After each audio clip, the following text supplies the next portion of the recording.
Director Veerkamp, would you mind leading us in the pledge? Yes, please. Hand over your heart. Ready, salute. Pledge Allegiance to the flag, United States of America, and to the republic for which it stands, one nation, under God, indivisible, with liberty and justice for all. Thank you. Thank you. All right, Lynette, could you please take the roll? Good afternoon. Good afternoon. Thank you. If you could please indicate your presence. Director Baines, absent, although he may be joining us online in just a few minutes just to observe. Okay, Director Bradford, absent. Dowden Calvillo. Present. Jennings. Absent. Kennedy. Lauren. Here. Sander. Here. Veerkamp. Here. Villegas. Here. Vice Chair Gallardo. Here. And Chair Soon. here. Thank you. We have a quorum. All right, thank you very much. Next up is public communications. Anyone wishing to speak on items not on the agenda? Are there any, do we have anybody online or in the audience? There's no public communications. Okay, next we'll move on to our informational items for the day. First one, implementing the 2025 blueprint plan. Mr. Corliss, you're up. All right. Good afternoon, Chair Soon and members of the committee. All right, you've got two items today in your final strategic planning committee meeting of the year. They are going to be somewhat familiar to you, but let's get right into them. So one really is about the next 5 years and implementing the blueprint, the MTP SCS that you just adopted in November, and what that looks like over the next 5 years for implementation. The second item following that is going to be around a little bit of a recap of some of the milestones from the last 12 months and then looking ahead to the next 12 months. So let's get right into it. So we have a bit of a quirk in our schedule, but it's a happy one in terms of plan adoption. You just took the action, unanimous action in November to adopt the long-range plan for the region through the year 2050. This board won't be adopting the next major plan update to 2031, until 2031. So you really have 5 years now to implement the plan you just adopted. And that's really good news because in many ways, the cycle that we're on is typically a 4-year plan cycle. We kind of feel like you all as a board adopt the plan and we wake up the next morning and start the next plan. And we're in a constant planning cycle. And what we'd like to be in is an implementation cycle. So we've got a 5-year window to implement. I will remind you, as we have reminded you before, there is a minor technical update that is required by 2027. I can explain why that is, but that's, if you remember, we got legislation passed, AB 350 a couple of years ago to move our plan back to 2025. We have to go back to our old schedule because we were required to take a sunset on that bill. And you all as a board decided rather than put us on a permanent schedule, we were going to actually update and overhaul SB 375, sort of get to the root of some of the issues we were having. So that's why that quirk exists. Again, I would call that a happy quirk, and we now actually have some time to implement this plan.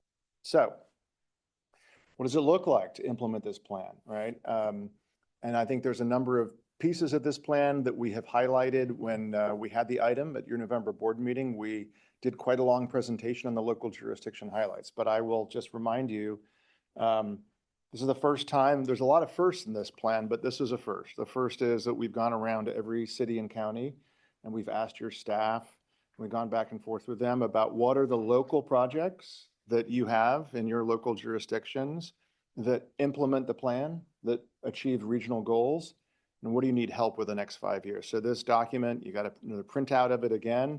That was the slide deck that we ran through in your November board meeting. We don't want this just to like sit on a shelf. Actually, your staff here at SACOG have, we've kind of cut all these projects apart. We are now assigning them to teams within SACOG, and we aim to be very actively working with you and your staff to actually implement those local jurisdiction highlights. Every blueprint, and this one is no exception, has policies and actions. We have a whole chapter on policies and actions that we're going to be implementing as part of the plan. And we have a number of programs. In fact, we've been doing a lot of work internally, and I'll show you these in a second, at where the kind of the key programs that we stand up as staff, we're funded to run, that will basically implement the plan. And then finally, how do we, and I think we've made a lot of strides and done a lot of improvements on this the last few years, but how do we continue to collaborate really closely with your city and county staff, but special districts, transit agencies, all of the partner agencies that we have been working with over the last few years. We're doing a lot more in terms of outreach and engagement. Our transportation team now does county quarterly meetings with all of your public works directors. There's many other things. We're regional managers. We convene your city managers and county CAOs every quarter. We're much more regular about that now. I meet, as you know, with every city manager and county CAO at least once a year, if not more. And we have heard a lot from your staff through the development of this long-range plan that they want help, right? They want some technical assistance. They need support on writing grant applications, on being competitive at a state level and a federal level. So all of those component pieces we really see as implementing the plan. We literally see everything we do the next 5 years implementing this plan. So we think that's kind of what good planning should be, right? We take a lot of time, a lot of extra time, do a lot more engagement we've ever done. We develop a plan, and then we say, now what does it mean? Let's go, let's get to work. Just to recap, in the last 3 years, we heard a lot. We did more public outreach and engagement than ever before, and we learned a lot in terms of our data and analysis. We heard things like housing affordability, traffic safety, having more convenient and safe transportation options, concerns about natural disasters and evacuation, strong support for our ag and open space and our ag economies.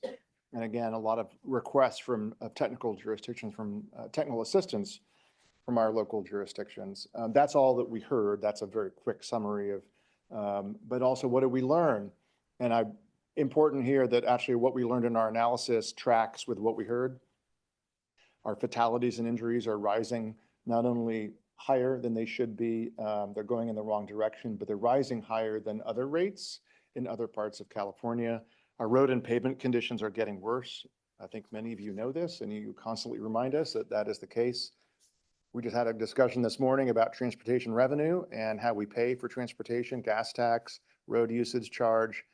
That revenue is declining. So these are all the sort of the realities that we have to face. And our larger transit agencies are facing serious fiscal challenges that we are going to have to be in the middle of helping try to solve. So just to recap, you've seen this before, but to remind you all sort of what we both heard and what we've learned through the development of the plan. So what does that look like? And I mentioned the policies and actions.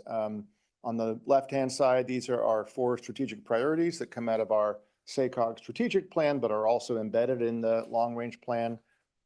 So for vibrant and inclusive places, housing, land use, economic development, right? We have our Green Means Go program. We've also done a lot on revitalizing our corridors and rural main streets. For transportation, sort of the next generation of mobility options, I mentioned transit. That's going to be a really big theme in the next few years. Reliable, high-frequency transit, but also that financial and stable long-term funding.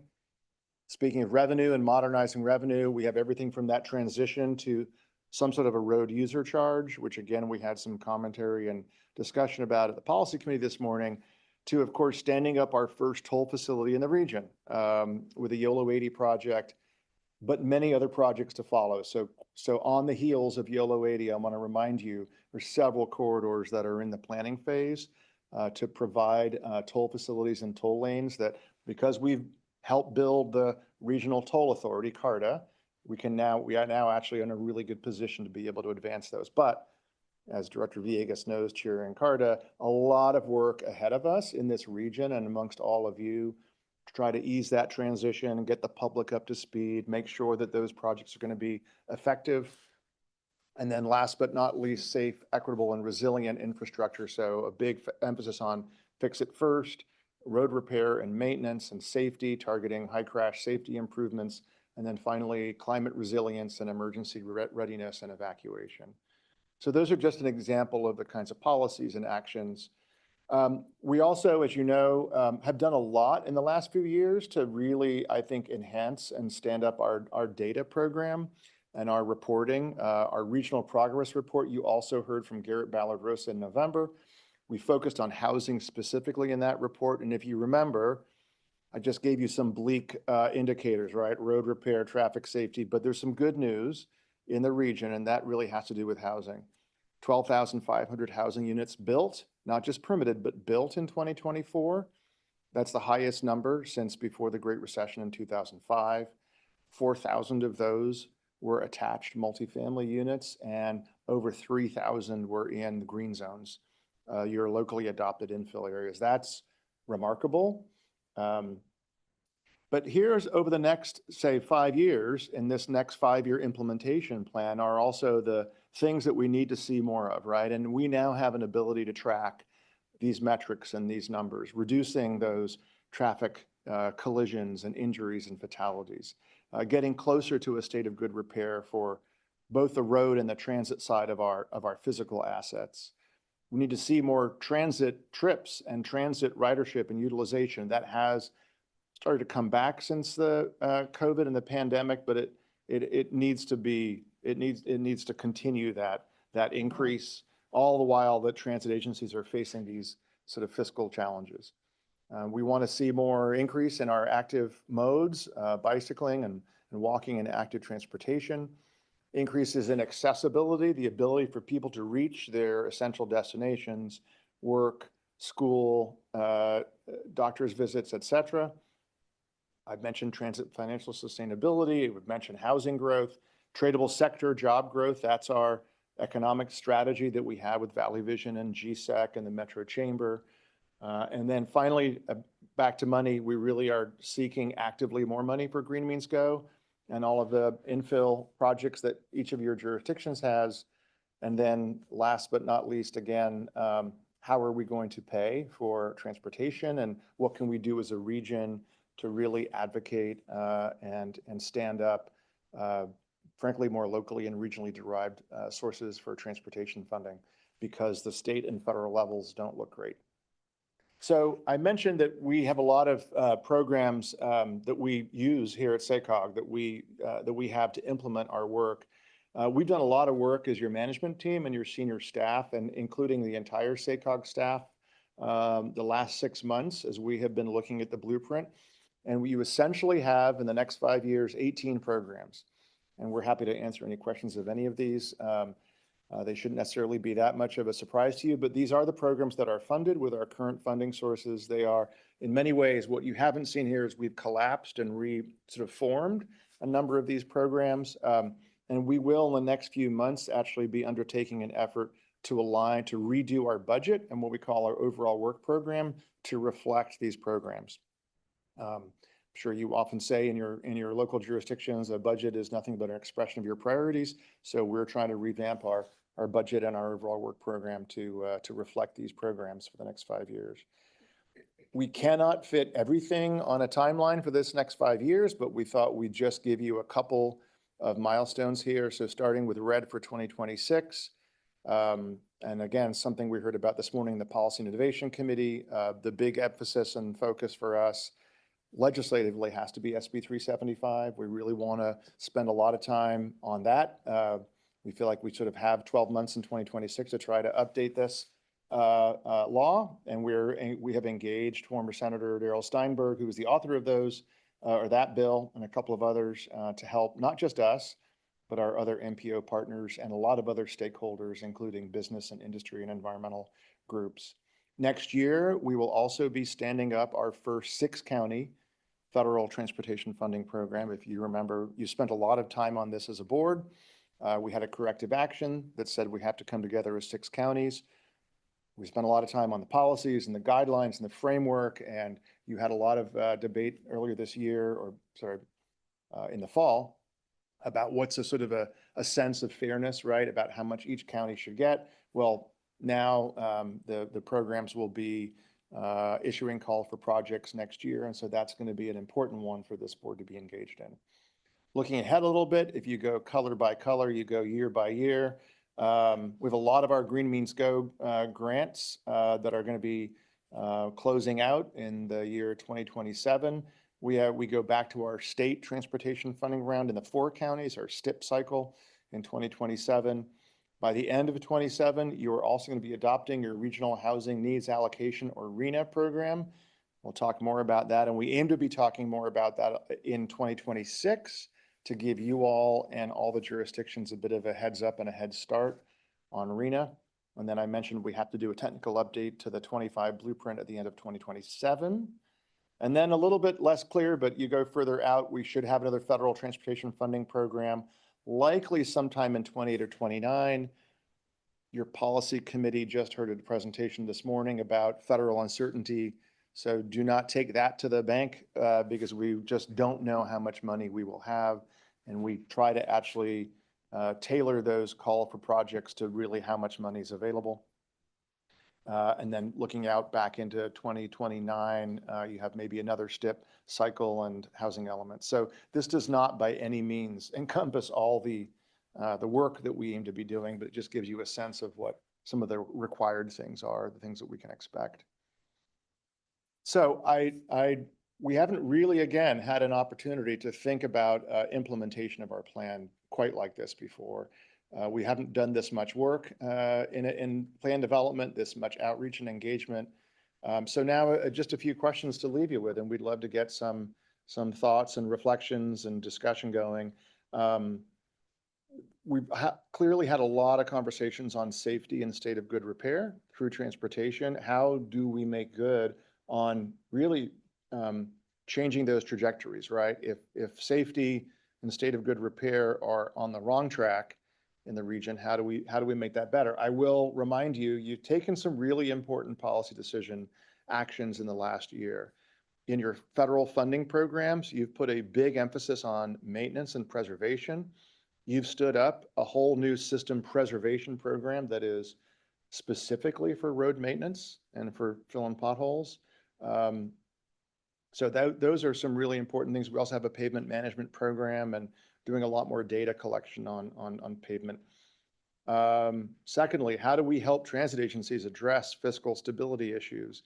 We've had 2 lunches this year, if you remember, after board meetings, where we've taken those of you that serve on transit agency boards, and that's 16 of the 31 SACOG directors. And we've given you a couple of informational lunches. The first one with Michael Pimentel about the state of play at the state level in California.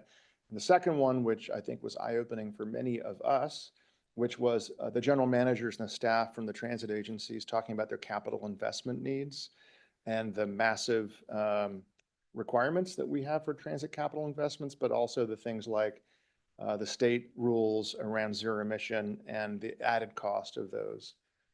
How do we implement local jurisdiction highlights? Again, you've got your brochures here. We really aim for that to be something that we make good on and partner with your staff. And finally, what more can we do besides Green Means Go, or either through Green Means Go, to really help all of you with housing production, infill development, and affordable housing? Because that is obviously something that has risen to the top of the list, both when we talk to the public and stakeholders and yourselves. So that's kind of where we stand on the implementing our blueprint, and we'd love to get any reflections or questions or feedback.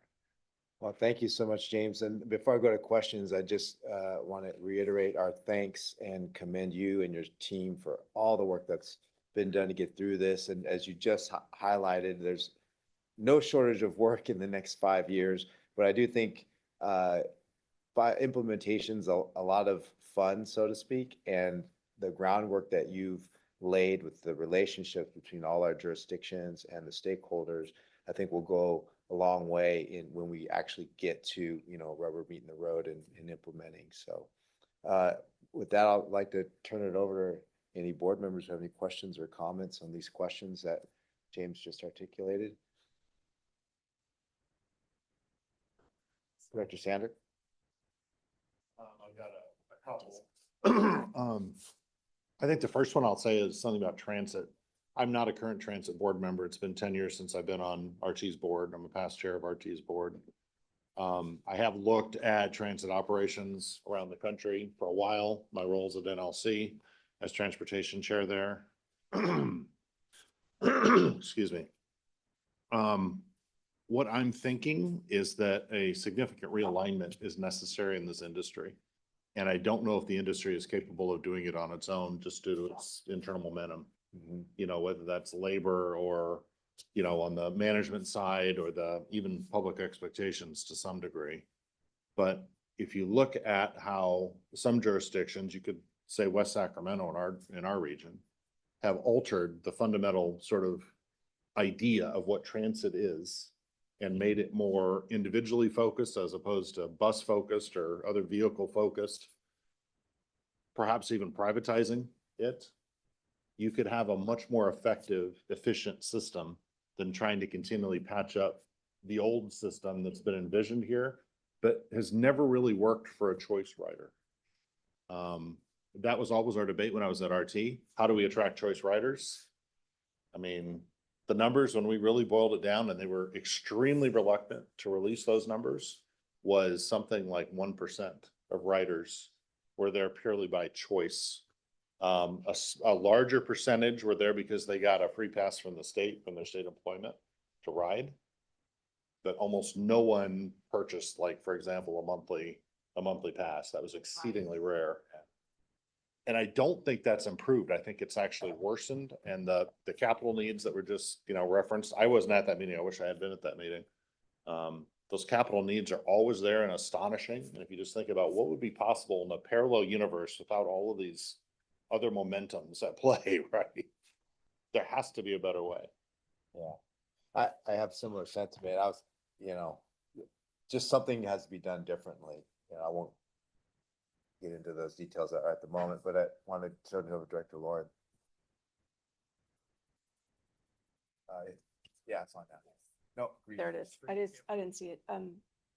To your comment, I think that we have never spent time, or at least in my county, on developing a culture of riders, like from high school, you know, or what have you. Like, we've never really spent time on that, but I think developing a culture of riders is something that individual jurisdictions can do.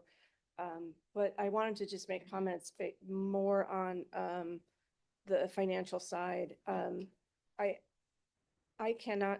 personally cannot see how we could reach the CARB mandates and do everything else we need to do to buy the buses, to actually build the infrastructure that's required for the distances that we have in rural areas, to be able to have those buses charged and where they need to be in high temperature days, excuse me. I would love for us to look at, you know, funding. I know that we've had many conversations about it, but the one thing that I think that we could do is to look at the TDA process for unfunded mandates. I struggle with how high that hurdle is and how it's organized. And I think we could do better with that particular item. And I think just working regionally, maybe it's a regional tax, maybe it's a regional process, but we need to bring in more funding for transportation. Any other comments? Dr. Javier? Yes, oh, there we go. I agree. I think really, and one of the biggest ways that you can help, you know, those of us that are small, particularly, are with those identifying grants and maybe helping our staff with them. I mean, that would be very helpful, I think. You know, again, funding is going to be, you know, number one with regard to some of these issues. So just any assistance would be greatly appreciated.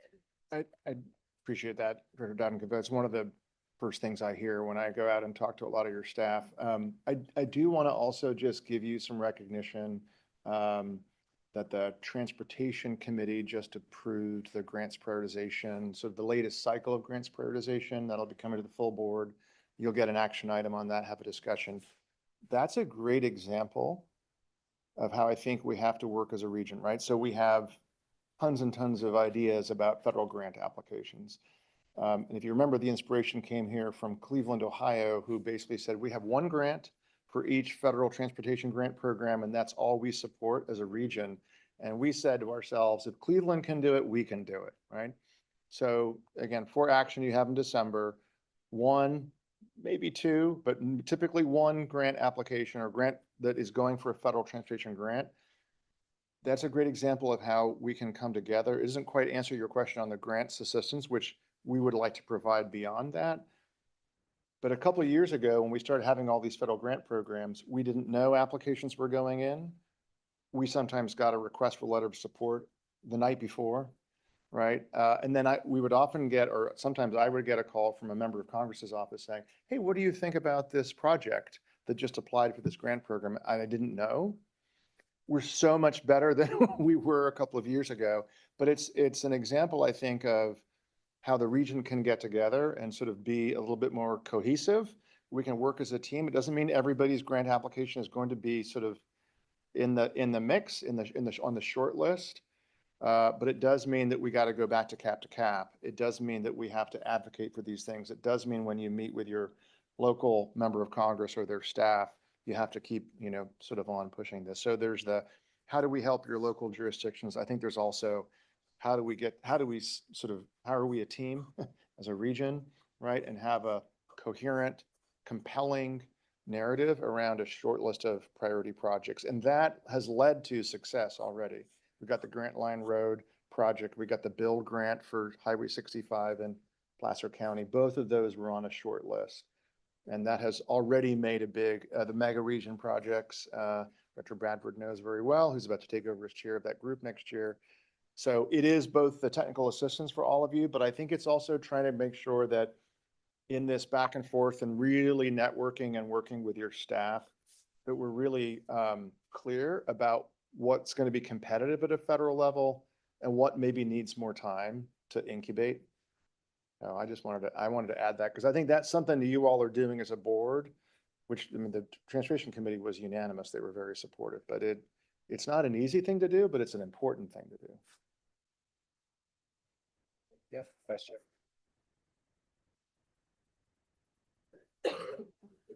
Yeah, thank you. I'm enjoying this conversation because I think Director Sander probably is the first to, and not say do something, but do something different, but look at this differently. One thing, and you keep mentioning, is we're a region, but all our transit agencies are not working as a region. People cross regions if they want to ride a bus to work and to their home. And I think that is the first time we're having kind of an open conversation of, let's step back and look at, because the dollars we're talking about are overwhelming, I think, for everybody. But we're operating in our own little areas for a customer that doesn't. So maybe it's time that we have that out of the box conversation and see what can we do as a region, working together as a region. So I'm excited to hear that tone. Yeah, I totally agree. Well, we had all seven of the transit agencies in here for that luncheon. And I'm hoping that will lead to conversations, that get to Director Sanders' point, in terms of more efficient administration and ridership. I was going the opposite direction, in the sense that funding each agency individually has not worked. It doesn't work across the nation, and so it's not working here either. It's more expensive, but I was saying maybe we need to go more grand and something that is more robust that you can get regionally to get out a ridership, maybe a broader ridership that'd be willing to pay for something that will actually be useful to them. Because that's been one of the biggest struggle, is who's going to use this system. But anyway, without diving into all that, maybe we can keep doing these luncheons with those agencies and ask them how we can do something more regional. And not to bury the lead, because I think you're referring to something that was an idea that Chair Soon had when we went to Seattle. Some of us went up to Seattle. We looked at their light rail and their bus system. And if you go back to Seattle 30 years ago, they had no light rail whatsoever. They had no dedicated local tax either. And they did a succession of tax measures. Your idea, Chair, soon after that was, well, what if we actually, is there a possibility for a larger measure? Could we go region-wide? So we partnered with Valley Vision and a poll they were doing anyway in the field. The last couple of months, we've added about 20, 25 questions around transportation, housing, affordable housing, and people's willingness to pay.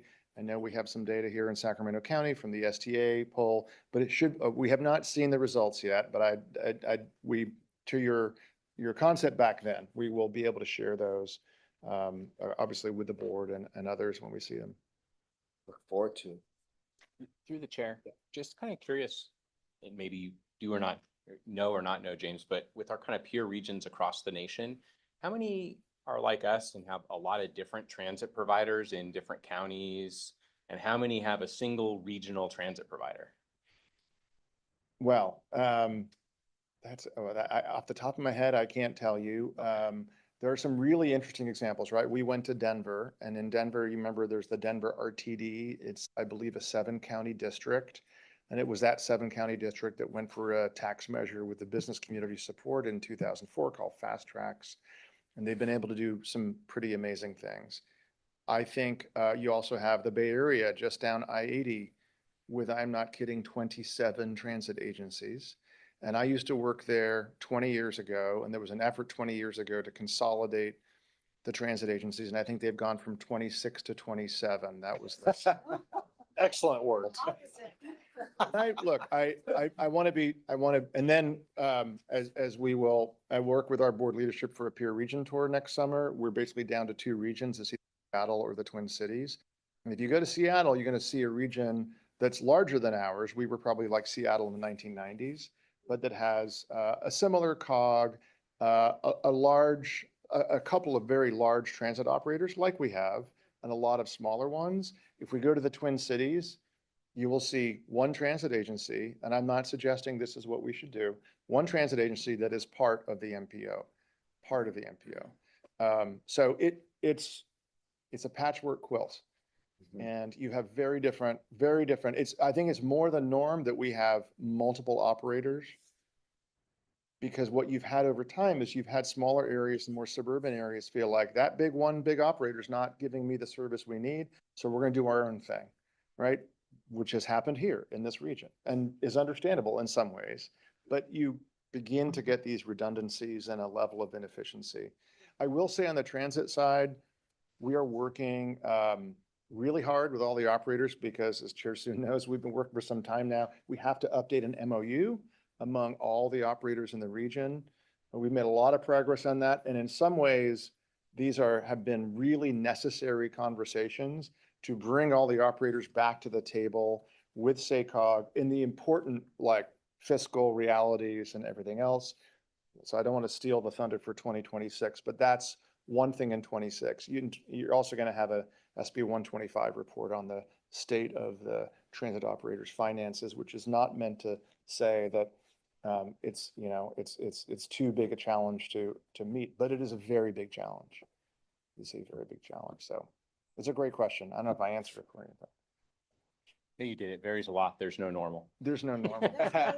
We're more normal than not normal, I guess, Probably. was your answer, so. Director Sanders. I mean, things could definitely be worse. I was not long ago talking with the head of, I guess, Boston Transit. I don't know what the title of the agency is. But they were describing a situation where there were 20 operators in their metro.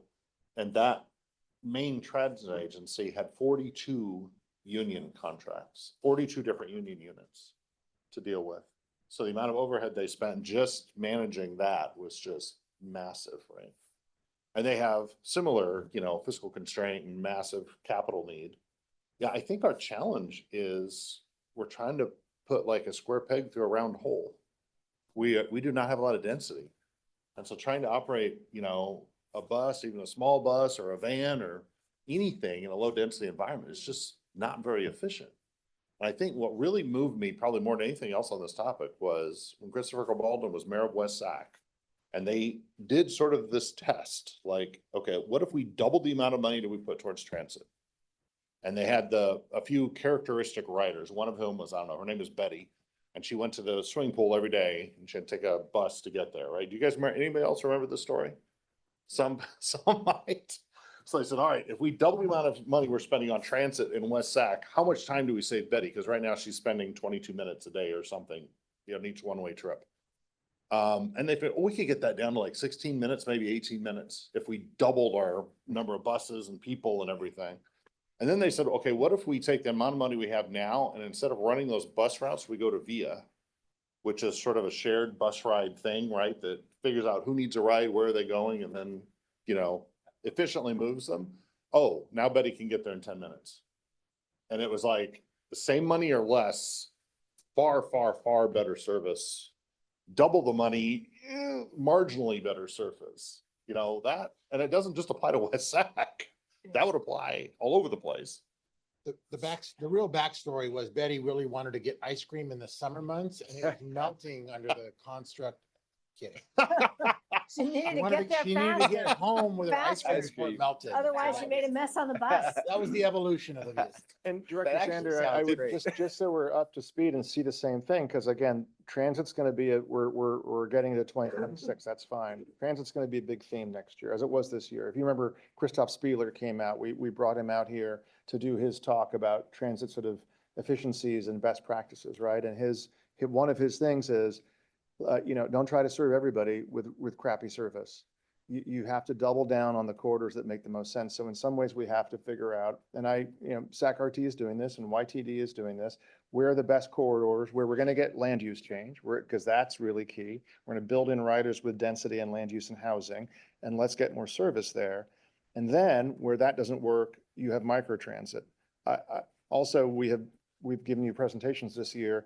We probably have at least half a dozen, if not more, microtransit experiments currently ongoing. And VIA seems to be a success story, but there are others, right? Yeah, there With are the other Beeline and some of RT's experience that were problematic and were expensive. So I want you to think about this as we are in a learning cycle on this. And if you're interested, we will definitely have at least one transit workshop next year, but we can bring you more of the point-to-point sort of case studies back. They are expensive. You're offering a better service point-to-point. You're going to pay more, right? And so that's a little bit of the experience over at YTD and Winters in particular. But the participation rate increases through the chair. We have the on-demand shuttle and we have cars. We actually use Teslas for that. And then we also have a little van and it's very successful. People want to ride it because they get to exactly where they need to go. It picks them up at their house. They don't have to walk, up and down the hill to get to the stop.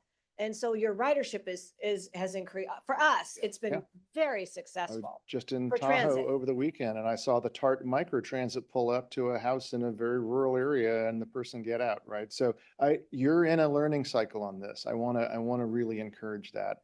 I live in a near ideal spot to get here by transit. Light rail runs from, 5 blocks, 6 blocks that way, all the way to within a half mile of my house.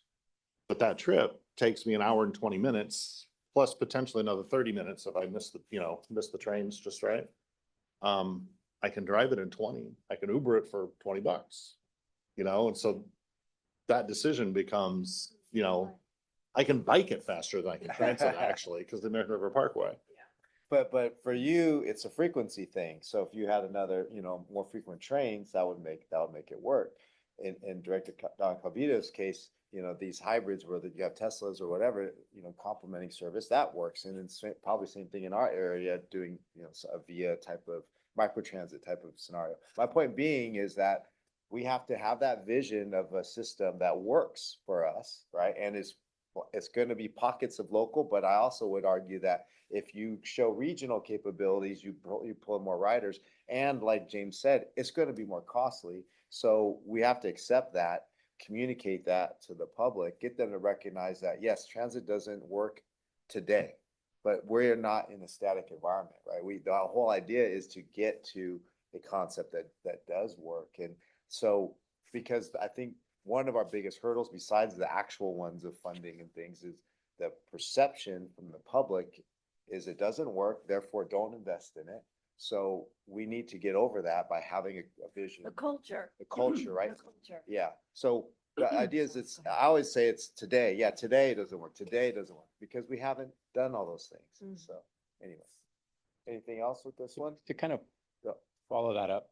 Yeah. Chair, I don't know if it was at a lunar meeting or maybe a board meeting or transportation committee meeting, but you actually brought something up a while back, and I think it's relevant to this. And, you know, we struggle to get transit to work well in the outlying areas, and there are maybe some solutions for that, like on demand. But we need to get really good, frequent, convenient transit from the outlying areas to the areas that have good transit if we want people to take it by choice, right? And I know a lot of our areas have great, like in my area, we have great commuter service, right? It's fairly convenient. If I worked a 9 to 5 job, 8 to 5 job downtown, transit would be amazing for me. It's not convenient really to come to a SACOG board meeting because the frequency in the middle of the day is almost non-existent.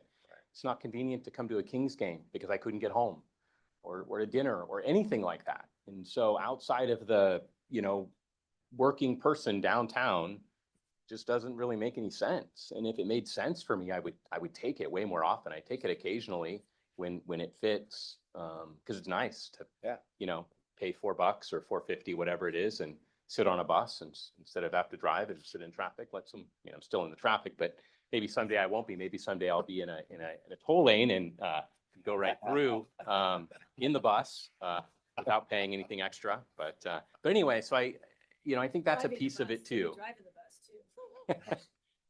So just, you know, to kind of remind that and elevate that as we look towards regional connectivity and really from a congestion standpoint on the broader region, we can get more people to transit to get them where they want to go across the region.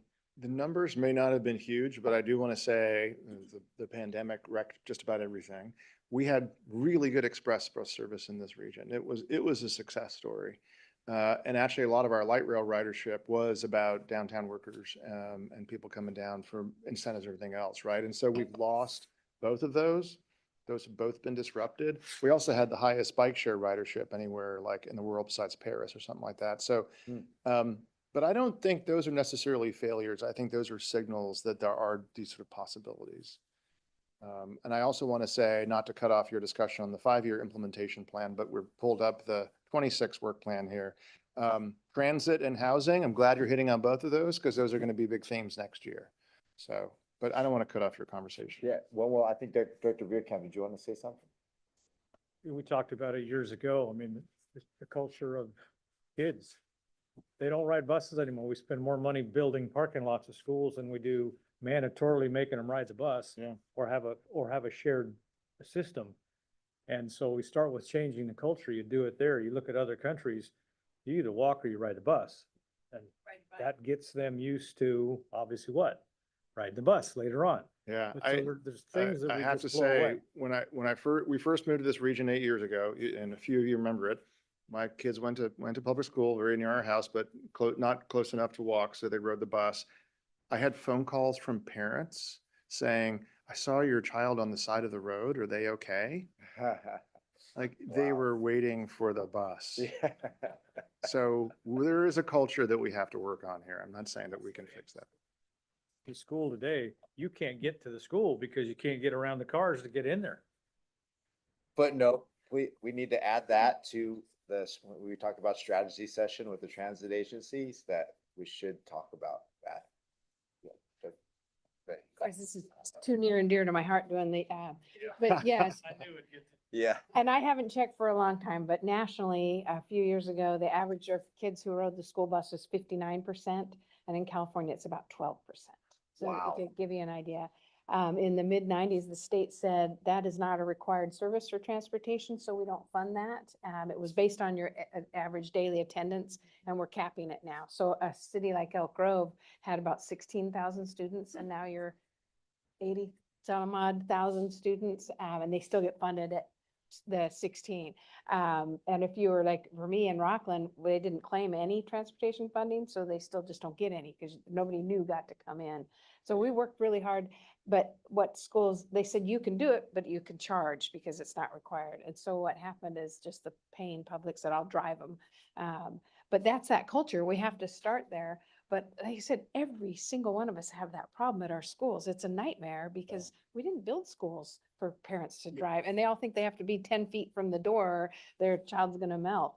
But what a great culture to start talking about how we can blend that in and get that back. So they have in the last few years been able to make some improvements where they're trying to get 50% of their costs covered.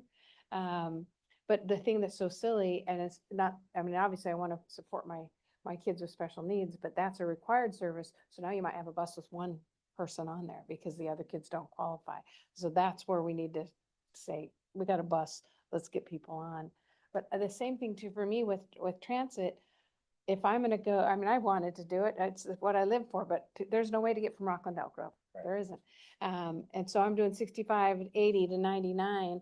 Or if I'm coming downtown, if I have to drive all the way to Watt Avenue to get on light rail. Well, heck, I'm almost there now. I'm just, I'm not gonna stop and park. So I think it would be a really fun look for us if we stood back in a small group and looked and said, we were starting from scratch for this region, what would we do? What would we do different? Just to, just to have that what if kind of Mhm. conversation that. That's a good point. I agree. I have one last question, totally different topic, but that is attached. Infill corridors were on there. All of our old commercial corridors, all of our infill need. We don't need any new housing. We just need to do the infill, right? That's an option. Oh, and by the way, that would help transit a lot. But no one in the region is taking the lead on infill. It's just sort of left there, right? None of us can do it independently. It's too many parties involved. I think this agency is the only one who can take up that infill challenge and say, hey, get your act together, region, on this. Sewer district, water district, cities, counties, transportation agencies, get your act together on the infill problem. Yeah, we've demonstrated that, right? I mean, since 2008, is it? We've exceeded number of units built. Yeah, Well, in 2024, calendar year 24. Yeah, In the yeah. green zones, you had over 3,000 units built. And we did just wrap up, and I think we want to give you an update on this, Director Sander, but we had a whole collaborative learning series with CSDA, California Special Districts Association, to begin to lay a bit of a framework and a foundation and some relationships so that we can pull that into Green Means Go. So stay tuned. Well, last comment, and then we're gonna move on. Go ahead. I'm so Dr. sorry. One No, you last can't. comment and it Yeah. has to do with infill. Yeah. We have infill areas set aside. We also have, low-income housing, affordable housing, big A set aside, but we don't have builders. I don't know any builders that are gonna come. I would love to find out, a builder, like how to entice the builder. What do we need to do? Yeah, and again, I didn't really, well, first of all, you were wondering how you were going to, you guys to get into the discussion today. So clearly we didn't have to think too much, worry too much. Your sleeves rolled up. Remember the Chuck Maroon workshop when Chuck came, right? And one of his whole things is building an ecosystem of small developers and small builders and really encouraging that. So again, I think stay tuned. That is a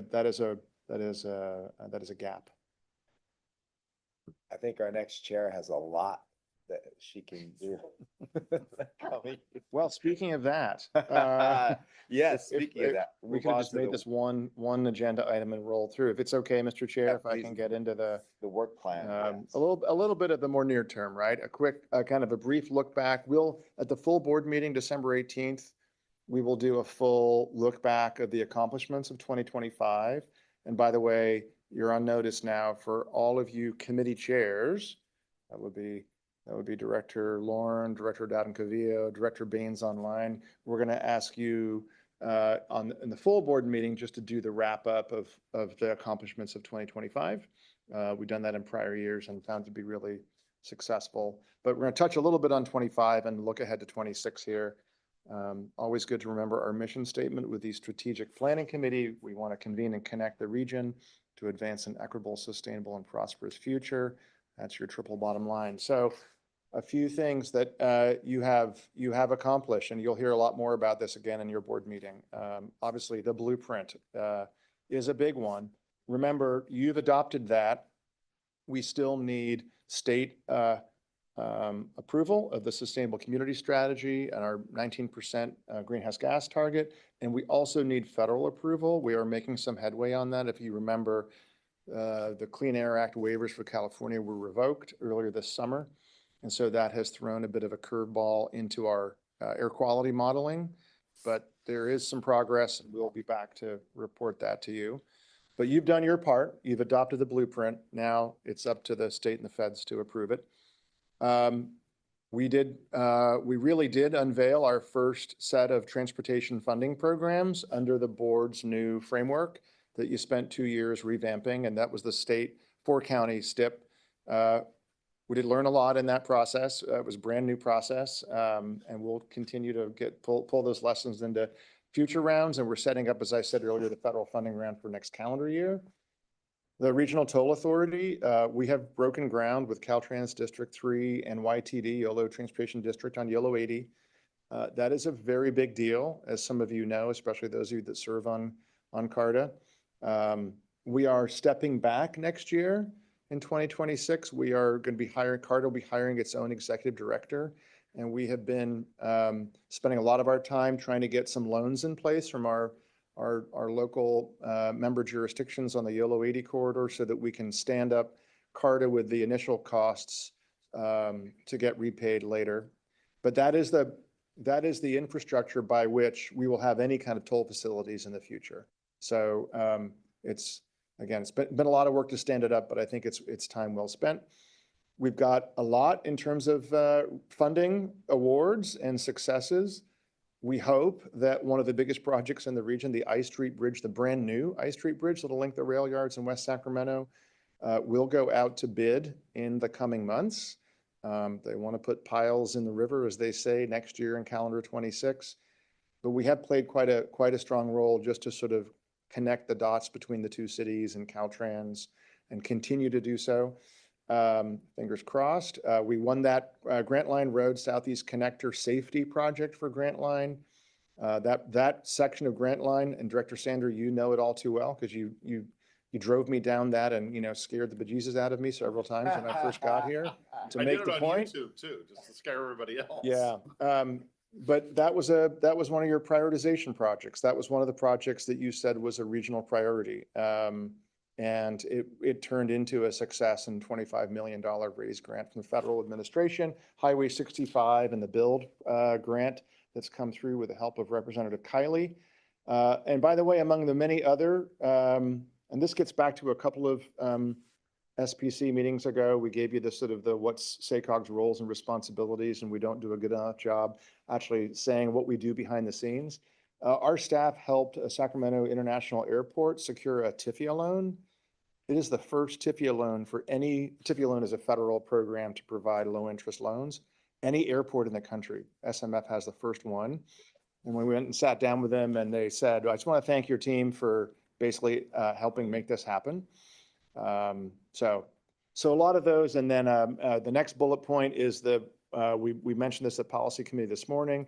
It's not official yet because I think it's the Strategic Growth Council has yet to approve on Wednesday, I think this week. But we are now recommended for affordable housing, sustainable communities grants, upwards of $150 million in the region. That's the most we have ever got from this program. It's about 18% of statewide awards if it holds, and that's a big deal. That's a sign of us as a region doing well. We had our regional progress report. Again, you heard a little bit from Garrett Ballarosa on our staff in November about the housing numbers. We did the Northern Virginia tour before Cap to Cap in the spring.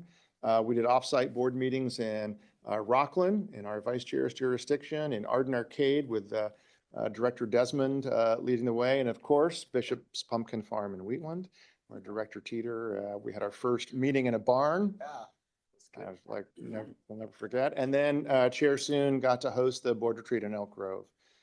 So just a few of those. Again, these are just highlights. You'll get a fuller download again as these annual highlights coming up. So let's just look ahead to next year, just so you have a sense of what's coming.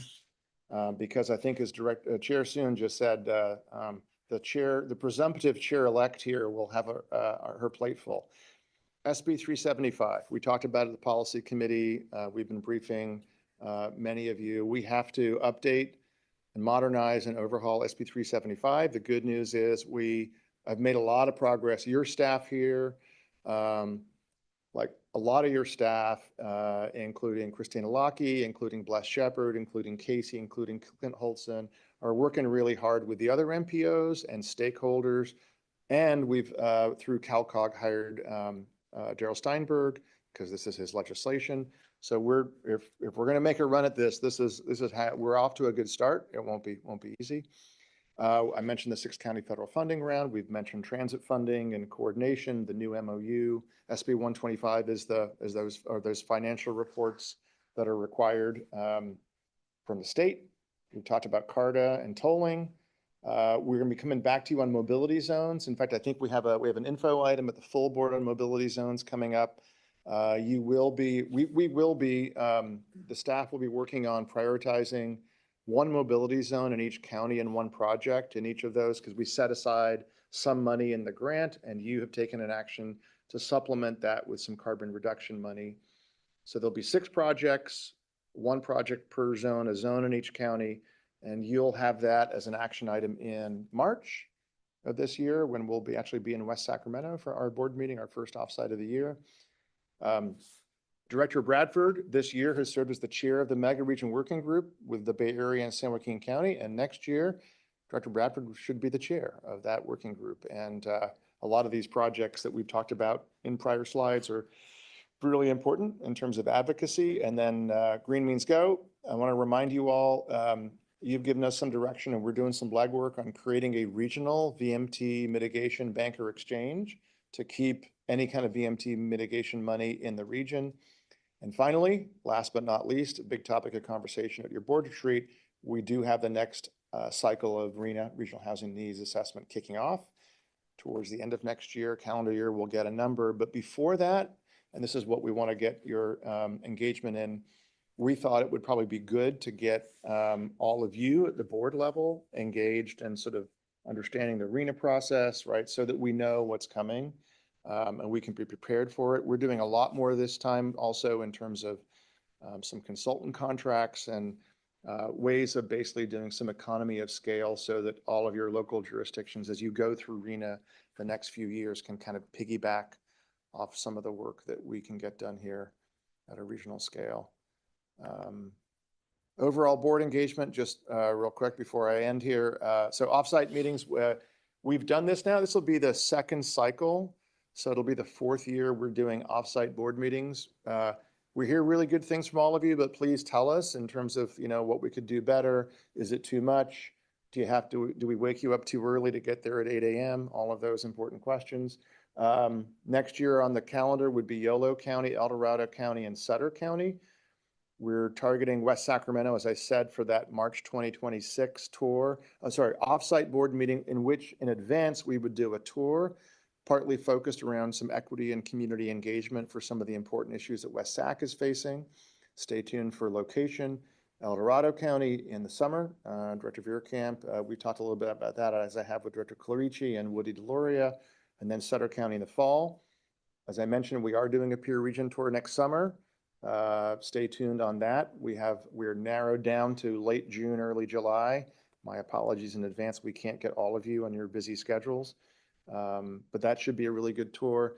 State advocacy, as we've mentioned, federal policy. If you heard our consultants this morning talk about the importance of federal policy, and then kind of a fun one, we are hosting the national conference of all the MPOs across the nation next September.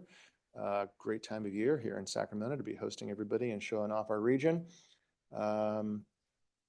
And then let's just end with a couple of challenges, which are just opportunities, right? So continued regional collaboration and hanging together across all the counties. I think that's really going to show up next year in the federal funding round. There will be grants that are funded and grants that are not funded. And we'll do our best to make sure that we help your staff put in the best applications possible, but in other ways as well, right? I think we had earlier this year, we had a lot of questions about fairness county by county in terms of where money was going and where it was being generated. So that's going to continue to be in an era and a time when we have shrinking resources. That kind of tension across county boundaries is going to be challenging. Directing board's enthusiasm for policy reform. What I mean by that is at your retreat, you talked a lot about RENA and state mandates. You heard from Senator Cabaldon, right? But Senator Cabaldon's message was important, which is, don't come to us saying you want to get out of mandates, come to us with a better idea. And that's exactly what we're trying to do in SB 375. Talked a lot about funding and unstable, declining transportation revenue, transit operators, funding for Green Means Go and new sources for that, getting ahead of the next RENA cycle, and then embedding and really making sure that meaningful community engagement, which is what a lot of our racial equity work has been doing the last 4 years, is really continues to be embedded in SACOG's work. So many of those were themes from your board retreat. Hopefully that gives you a little bit of preview of what's ahead for the next calendar year. There's a lot of important work, meaningful work. And I also hope you get a sense that I think even though this has been a tough year in many ways, financially, funding, threats, right, of federal funding cuts and grant cuts, I think you all as a board have done really good work. And I think there's some cohesion here in our work and amongst the jurisdictions, in the blueprint, and a lot of things, in advocacy and cap to cap, in grants prioritization that we need to build on for the next couple of years. So with that, Thank you. happy to get any feedback or questions. Thank you, James. Good stuff. Any questions or comments? Just a comment if I could. Yeah, Director Bates. Just a comment if I could, James, in terms of opportunities, I think we could start out of the gates with our blueprint plan by adding to the list of things to do, is highlighting what happened in the first year. 2026 is going to come very quickly. And although this represents only the highlights, maybe not necessarily the local jurisdictional priorities that fit within the blueprint, but I think it's important that we continue to sort of celebrate, and I say this over and over, but I think there's value in it, that this does not collect dust, not even in year one, that we come back and say, what did we do in 2026 to effectuate the plan that is going to require, I think, a minor update in 2027 and then a major in 30. That's going to come like that. And Yep. so I just think we need to continue to sort of share successes and the progress to date, that the work that you're already doing, because I think the way you listed all the questions is how can SACOG help? And I think the help is embedded in highlighting the successes that we're having, not necessarily SACOG per se, but jurisdictionally, individually, we are adding value incrementally to the region's plan. And I just think it's got to stay in front of us. That would be my suggestion. I like that. Director Villegas, if I can also just build off that, because you made me think about this. I mean, I guess, again, another opportunity. We would love it if all of you, or how do we give you, we do these board reports now, so our staff sends out after the board meeting, hey, here's what you all talked about. But it would be great if we could get you at your council or board meeting, say, hey, the region just adopted this long-range plan. This is a big deal. I've got these local jurisdiction highlights, right? Just to continue to socialize how important, because I think you all are great messengers. You're the board leadership. You're basically the executive committee. So how can you help us help you and the other board members get that word out? Yeah, we can certainly do that. Yeah. Stu, could we get that? I mean, because we always do a little reports, but I'd get a copy so we could give them to each of our council members. Sure. Yeah, that's easy. And to Director Soon's question, because I know you might be about to ask this, we are going to have a much more laid out graphic version of the Yeah. final blueprint, and we're going to have an executive summary. We're also going to have a story map of all these local highlights, super cool GIS. Like you scroll down, it sort of pops up, every county is highlighted. So we're going to our comms team is working to push that all out at once, probably January. Okay. So do stay tuned. It's not the last you've heard of the blueprint. It lives on. You read my mind. Thank you so much. I mean, because it's just so, even if we say at our council meeting, even our colleagues are gonna look at us like, what? Yeah, there's just so much baked in here. But I think it speaks volumes Yeah. if we are building kind of that cohesive regional efforts by sharing the successes, because if we end up in a space where we are having to vote for priorities and it's not necessarily in our Ours. jurisdiction, let alone in our district within our jurisdiction, it's more palatable to be able to say we're contributing to that greater good. And especially if we're sharing, so it doesn't seem like a one-off or now all of a sudden, I'm preaching to the choir, we all know this, but it's just a little bit easier when we can feel like we're participating in that greater common good. Yeah, agreed. Yeah, I love that thought because I think everybody's looking to say, what are you fighting for your jurisdiction? We're fighting for our region. So this is a part of that plan. We'll all get there. So I think that's a great. Well, this is fantastic. A lot of great conversations today. I look forward to, hopefully we can carry that energy and spirit forward into these future dialogues. So is there anything else for the good of the order? I think that's all we had, right, James? That is it, other than we'll see you at the full SACOG board meeting, last of the year, December 18th. All right. Looking forward to it. Happy holidays, everybody. Well, I'll see you on the 18th. Happy holidays, everybody. Meeting adjourned. Thanks.